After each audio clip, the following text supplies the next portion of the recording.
The increase in road crashes continue to put a strain on medical services in Western Jamaica. As the country goes into Christmas holiday mode, clinical coordinator for the Western Regional Health Authority, Dr. Delroy Frey, is again urging caution on the nation's road. With police in the western part of the island reporting a reduction in criminal activities, health facilities are also beginning to feel the positive impact. Clinical coordinator for the Western Regional Health Authority, Dr. Delroy Frey, said that in October he observed a marked improvement in the number of crime-related cases treated at regional health centers. In October, before the hurricane, we had one gunshot wound present to our accident and emergency department at Corn Regional Hospital. In November, after the hurricane, I was surprised we had 5, but that is much, much less than if you look at it in former years. When I look at the data, similar time, probably 2 or 3 years ago, you'll see somewhere between 15 to 20 cases. And up until yesterday, which was the 17th of December, we have had 5 cases of gunshot wound. However, he noted that motor vehicle-related cases have either remained steady or are increasing in some facilities. In October, we had 122 cases. In November, we had 95. And up until yesterday, we had 62 cases of motor vehicle accident present to our department here at Cornwall Regional Hospital.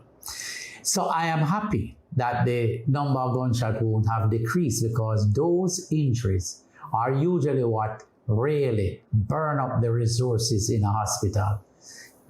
One single patient can spend hours in an operating theater, end up in the intensive care unit, and spend 2 to 3 weeks on the ward, depending on the organs that are injured.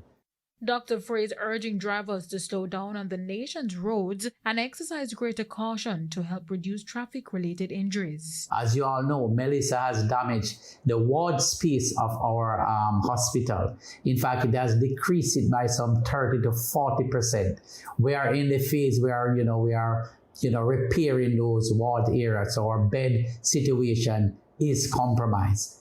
And it's important that we minimize unnecessary injuries coming into hospital. That's important for us going into the Christmas season and into the new year. Anthony Atkinson, TVJ News. Meanwhile, Dr. Frey says social cases remain high in hospitals. He notes that this continues to strain the limited resources available to staff. On average, we are looking after about 34, 35 patients here, and at the infirmary down in Trelawney, we have 32 cases. So if you sum that together, we are looking at about 65 social cases that we are looking after. That resources that can be used for something else. But I'll tell you something else. With the compromise of our bed space here, today, there are 68 patients that needs to be admitted that are in the accident and emergency department that requires a bed. And we have 35 social cases here.